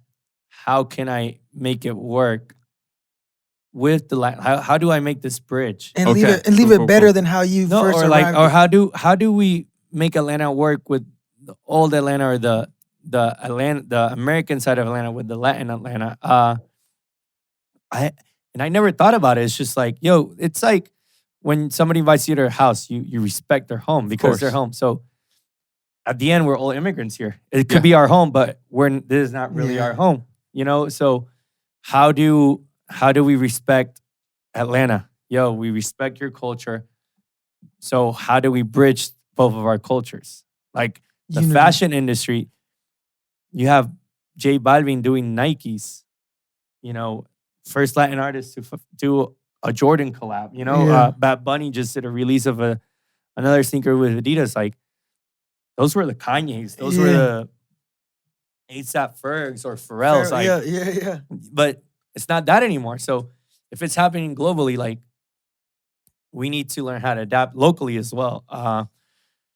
Like I said earlier, like, my sound is from Puerto Rico, but it was made in Atlanta. Okay, that's badass. I mean, we all like Atlanta. Yeah, it was a question. So just want to understand your point. And I never saw it like that. I just think it's like, yo, this is Atlanta. I'm a visitor that made it my home, so I gotta respect. You know, like, come on, you go to somebody's house, like, hey, please take your shoes off. You respect. It's just showed of respect to the. So what do? I actually show Atlanta our culture. I show them how fun our culture and dope it is, and how they could come into our culture and they could have fun as well. And then once you're in our side, we'll show you that, yo, you can have fun with us, and we still respect you guys. And then we come into your side of the spectrum, and we love your music and stuff. You know, Cardi B did a song with J Balvin and Bad Bunny. Like, yeah, she's Latin influence from New York, but she's not a Latin artist. She's a hip hop artist. Like, all these bridges fusions are happening. Rosalia, the god, La Reina, like, she did a record with Travis Scott and The Weeknd. Like, it's been happening. I think who did it? J Balvin did it with Justin Bieber. Sorry, and then came Despacito. Then Balvin did Beyonce. Like, it's almost like they want to be part of our culture at the moment, to be honest. And so yeah, but I never thought about that. Like, it wasn't like an intention. I was just like, yo, like, it just happened. No, and it worked out pretty good. Yeah, it's working out. Hopefully it keeps growing. Nosotros también. I mean, we're doing this in English. We're Latin Americans. Yeah, Spanglish. Spanglish. Y está muy chingón, la verdad. We have fun. I want to ask you something. How do you stay up with the latest music as a DJ? Because I'm sure at one point of your life, or maybe, no sé, te voy a preguntar. Did you play the Gangnam Style by PSI? ¿Todavía la pones? No. I played it. There's certain records that no matter how popular they are, like, I wouldn't. Do you like that song? I respect it. I don't like it. But how do you stay up with it? I mean, what do you do? Man, like, there's what we call record pools, which I actually wearing a hoodie of one of them that I work with directly. It's called DJ City. Make sure they give you an incentive, a care package. Shout out to DJ City.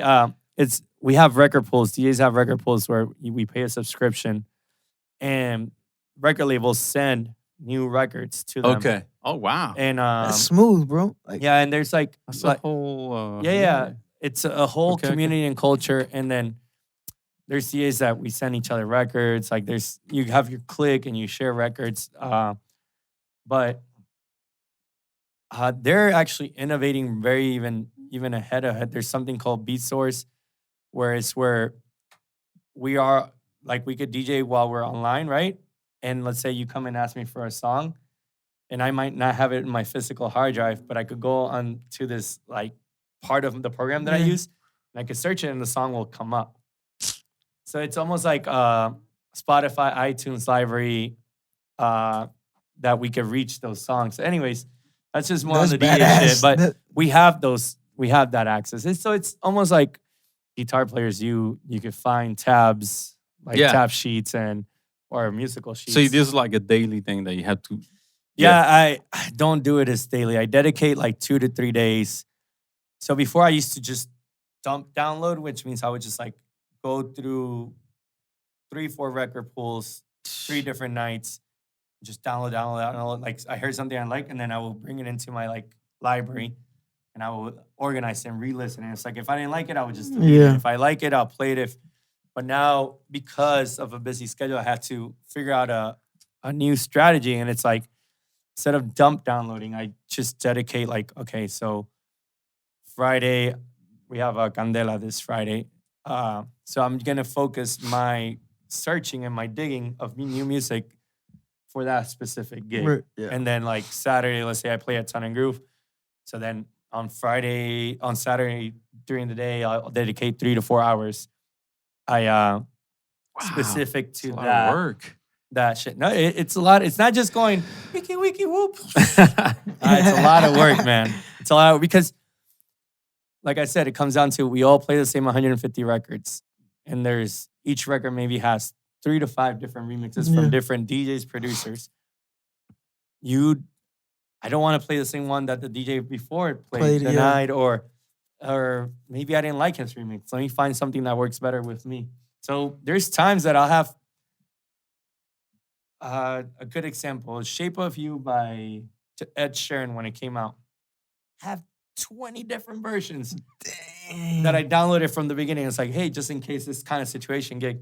But I always ended up playing the same one. So after a while, we, like girls and guys, like spring cleaning. Oh, I'm not wearing this anymore. They throw it away. You donate it. That's what I do with my library. But it's a lot of work. It's not just wiki. Oh yeah, what do you think about old school throwbacks? I love them. Yeah, do you play? Yeah, all the time. Really? Especially in the reggaeton and the hip hop scene. Like one of my favorite records. Like Snoop Dogg and Tupac? Dr. Dre. Tupac, it's like the only two records I play from Pac is, in my settings, California Dreaming. California Love. And then Changes. Oh, Changes is good, bro. But it's more on the mellow. But yeah. like one of my ultimate throwback records that I like is I just had it and I lost it. Fuji's. Okay. Classic. Waterfalls. Yeah.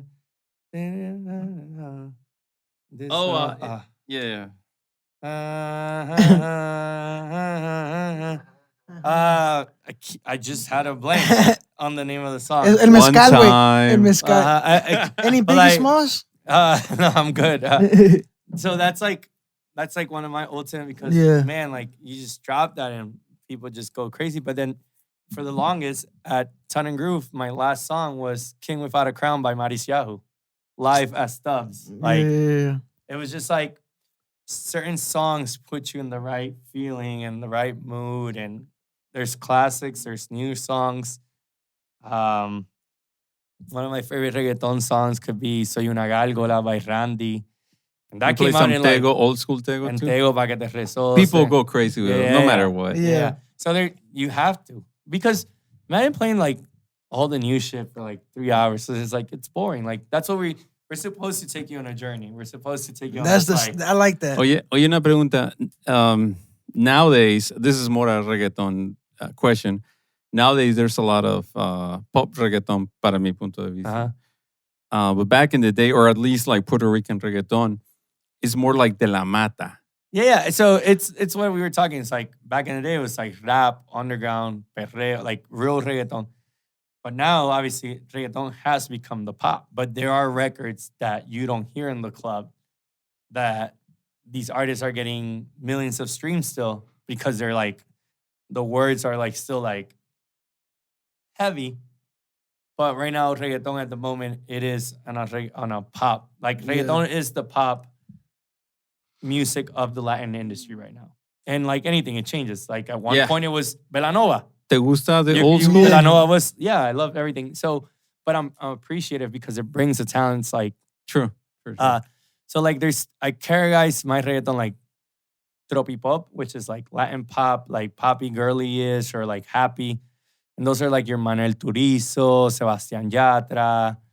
Like there's a group, Bell, Jaridi, like. Even Rake is doing some of that. Yeah. So like these are guys that are like singing reggaeton beats, but it still has a more of a poppy lyrical vibe to it. But then you got like guys that are doing both. Like Bad Bunny did the recent song La Noche a Noche with Rosalía. It's really a pop record. But in that same album, you have a song called Booker T, which he's like, he's not tiraera, but he's like, como decimos en Puerto Rico, roncando. Like he's like fronting like, yo, I went to the Grammys. I didn't even show up I forgot that. And flexing hard. It's like flex. Exactly. It's like I didn't even show up and I won.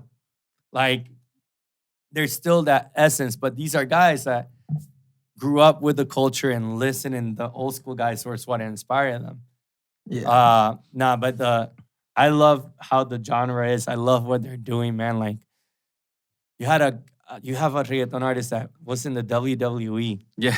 Just like because you would never expect that. No, but 10 years ago, but that's how much impact True. the Latin culture is having in the world, man. Like in the world, yeah. We're like, we as Latinos, like we should feel the most proud. Like, man, like maybe years ago you could be like, oh no, I'm not. It's like my parents are Mexican, but I'm not. Just as scared of they're not. But like now, anybody should be like, yo, born and raised, or yes, I'm Latino. I know. Like, we should be the proudest ever, and it's just there's no reason to it. We're done with the suppression and stuff like that.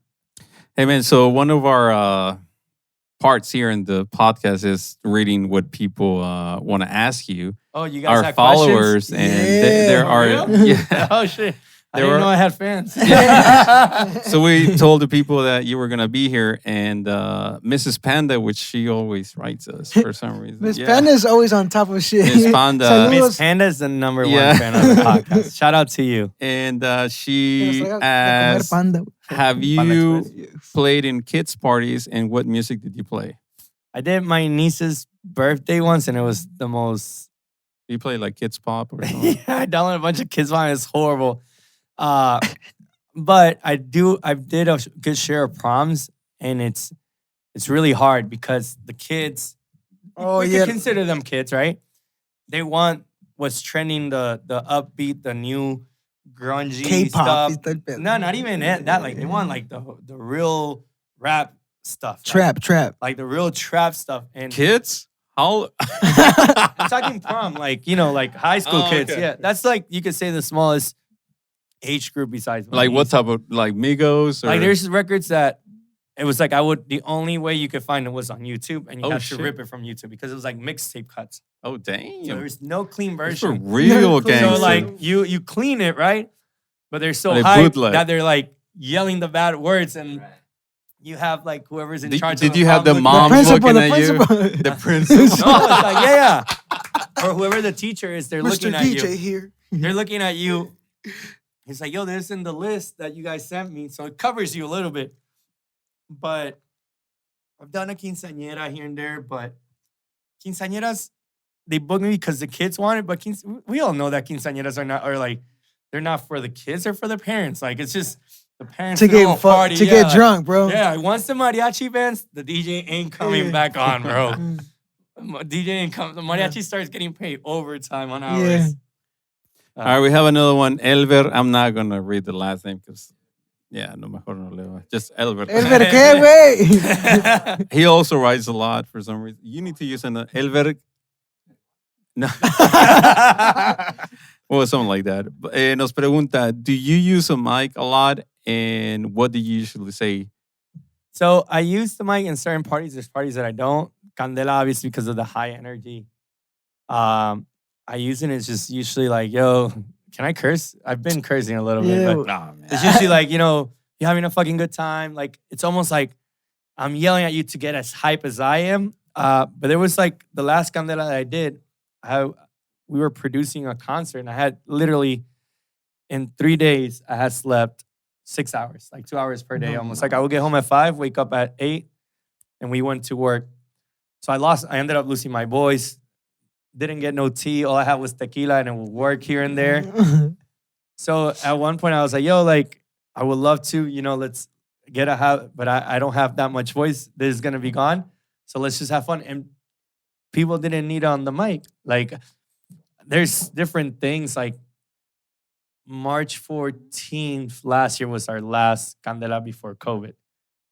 Then we came back, and it was like, our last Candela was like March 12th or March 18th this year. And before I started, I was like, yo, like, I'm very grateful for everybody that's been coming, taking care.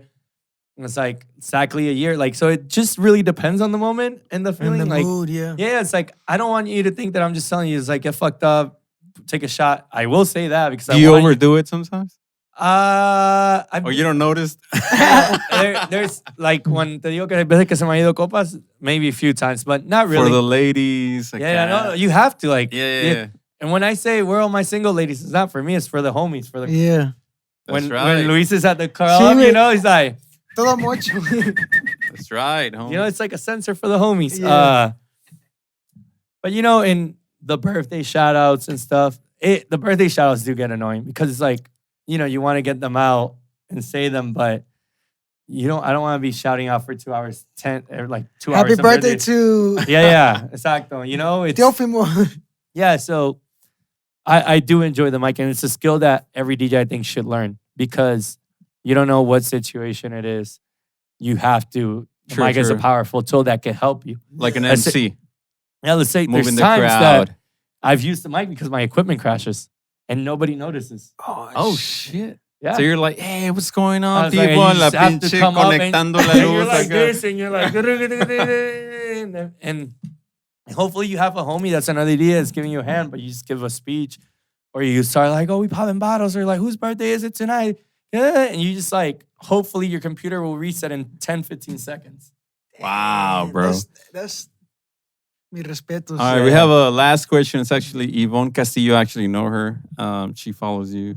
And she said, have you ever used your phone to play music? And do you get phone calls? Have you ever gotten phone calls? No, the only time back in the day, the mixers that we use, so we use a mixer that almost works like an audio card, and we connect it to our computer, and our computer almost works like a hard drive where it's stored the music, but we still use the equipment to play music. So almost like an amp, you could say. Okay. That's what projects really back in the day, if there would be two DJs, it will only have one USB. Yeah. So you would just kind of almost connect your phone on auxiliary, play a song while he disconnected his computer, you connected yours, and you kind of started. If my phone ever was playing music and a call came in, it really wasn't a serious gig. Like, I don't think I will ever. House party back in like Yeah, 2001. No, or like, oh, play a mix. Like, I would never put myself in that situation and a professional, like somebody that's paying me. But no, not that I could think of. But at the same time, I could barely remember last weekend. It's just, it's not even because of alcohol. It gets good. It's just like so much. So this past weekend I did Tuesday. We did Tuesday and it was actually solid. Thursday, Friday, I did an event for Atlanta United. Drove to Auburn, Alabama. Played in Auburn. Drove back to Atlanta the next day to the Atlanta United game. Drove to Auburn. And then I was back in Atlanta at 12:30 setting up for an event on Sunday. So, wow. And grind. it's so sometimes gigs are dope. Like Friday and Saturday were amazing, but it was just like, okay, that happened. What's next kind of thing. Yeah. And I need to slow down a little bit so I can enjoy Yeah. a little bit better. But you can't be on E, bro. Your cup can't be empty. I've been struggling. No, but you gotta like have No. a balance, bro, because you gotta recharge. Yeah, but sometimes we'll recharge eventually. Sometimes you just gotta keep pounding through or just keep going. As long as you don't get sick. You know, Yeah. And I know where my limit is, my body, and I know I'll push it. But like weekends like that, what do? I don't drink. You know, I'll have one shot here, one shot there, or you don't abuse because alcohol, it is in our environment. It's just you win you pick your battles kind of. Yeah. Cool. Well, That was good, bro. man, we can talk all night about you got like DJing, all your hours, bro. experiences. We could definitely do We this. talked about social issues. We talked about a lot of shit, man. Hey, I loved cabrón. Pinche 80. Thanks for Thank coming, you for man. having me. It's a pleasure, El bro. placer es mío. You got to come back, all right? Yeah, let's do Hey, it. point two, bro. Hey, no, Sec- we cannot just talk about DJing. We can talk about a lot of shit with it. Yeah, Whatever, man. Like, bro. I'm so happy I came, man. Like, I'm really Man, it happy. was glad, awesome, bro. man. We're learning a lot about you. People are gonna learn about you. It's just Thank you Because to sometimes, everybody too. because they hear your music, but it's dope that they Sí, can sí, hear sí, your sí. words, bro. Yeah, like they no, can no, express- la persona. Sí, You know güey, what lo I'm que saying? es. The O sea, person tu has- corazón, that's porque what it haces is. lo que haces. Yeah, I really appreciate it, man. The opportunity. Like I said, I was like, not that I wasn't hesitant. It was just like, okay, let's do it.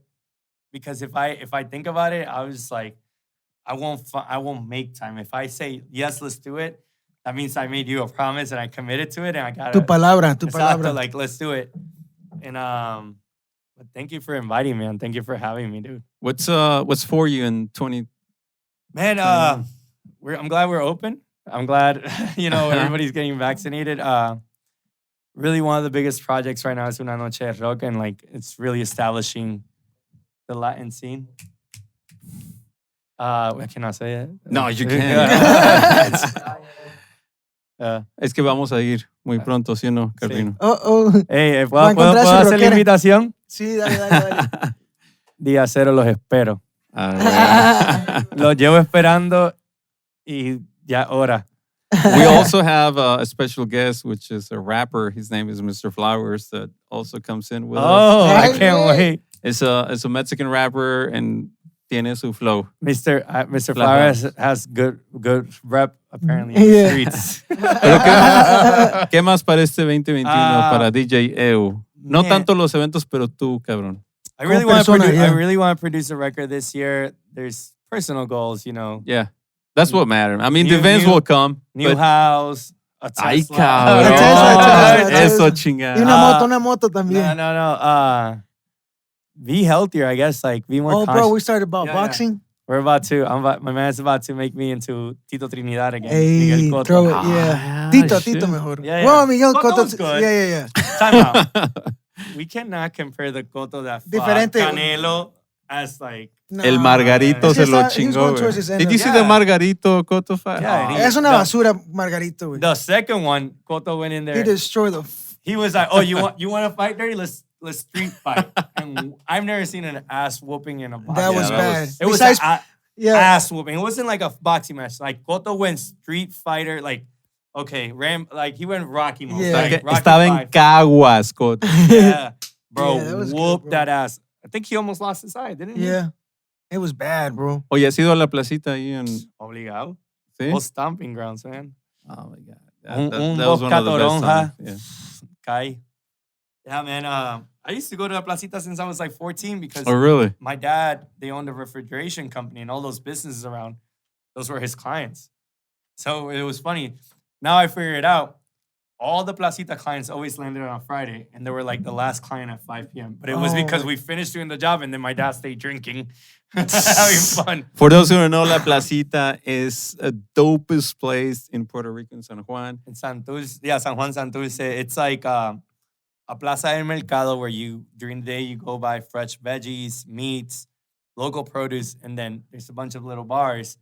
I would say after like 3 p.m., everybody like gets off work. It's a happy hour. You just go drink, have food, live music. It's like the perfect description of like the Puerto Rican That's right. nightlife culture. Not nightlife, like, yeah, you could say like, Unos pinches en la noche.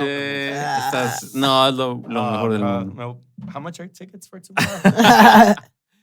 No, pero tienes que regresar, cabrón. Sí, Yeah, No, I would no, love I'm to. serious, man. We touch a lot of topics here. I mean, I you feel were like I here. overtalked. I always No, when I- Nah, bro. man, we're and there's here. things I always overtalk, and I feel bad. Like that's why at the beginning I started shy. We enjoyed it, right? I was You're like, like, you ask sí, me a question, sí. I just answer. It's like the president of the United Es el States. punto, güey, que te Yeah. sientes en casa. Fue el mezcal Yeah, también. yeah. No, we enjoyed it, man. Anything And, else you want to tell the people Nah, that are man, watching? thank- where can they find you? Man, Instagram just on Instagram search DJ space EU. You'll see it. DJEU.com. It's like my website, and you'll actually find all my social media platforms. But not thank you guys for having me. It's such an honor, man. No, Like, thank you, bro. It's a I blessing. feel like it's like, like I feel like it's an honor to be here, Yeah. man. Like it's like such a pleasure to be Any here. shout outs? Any shout outs to your fans? Anything? Nah, man. Shout out to everybody that supports, everybody that goes to the parties. Check out Una Noche de Rock for sure because they're part of it. And it's really what defines Latin culture at the moment because it's not just what's popular, it's what part of the culture, man. Like Spanish rock in Atlanta I know it's been a scene forever and it just nobody has really I found out about the gymnast thing after I started doing it. But it needs to be highlighted more. It needs to be showcased. And there's so much talent, man. Like when I saw you play, because when I was in the rock band, we had 3 guitars and because we lost a bass player. So I switched to bass and I ended up liking it more. But definitely not even a quarter of how you play. Come on, man. Ay, güey. But I saw him playing out, like, I was just like fanning out. Like I felt like a little kid at Toys R Us. I was like just staring. And half of the time I stay in front of the stage, but this time I was just to the side, just because of your injury, you couldn't really be standing up. So he was almost sitting sideways. And I just saw him like jamming out. And then also the drummer, man. Like the drummer at one point, I don't know what he did, but there's one drum pattern that I love. And it's like how when they use the stick on the snare, that it's almost like the reggae. Kak, kak. And like you guys had my attention the whole night, the guitar players. So it's like, I was just in heaven. Like I was just like, yo, vibes. So Lives. it's just, actually that project is for the culture, but it's really for me. It brings me back to me being 18, 16, growing up in Puerto Rico. That's awesome, man. Are you gonna give thank us some you. shirts? Because we saw on your website you have I got stickers, you guys. I got you guys. keychains, Ay, Yeah. güey. unas And merch, camisas. and merch. That's right, bro. Yeah, just, man, thank you so much again. Fue un honor para nosotros, No, güey. no, no. No, mío. bien chingón, güey. Sí. Está muy chingón. Me Bien la- cabrón. Y raza, hablando de what really matters, la cápsula otra vez, Atlanta, Georgia. Muy chingón, ya saben, every week we're here. Follow us, El Gallo Negro, ya saben, Mr. Flowers, Carlino también.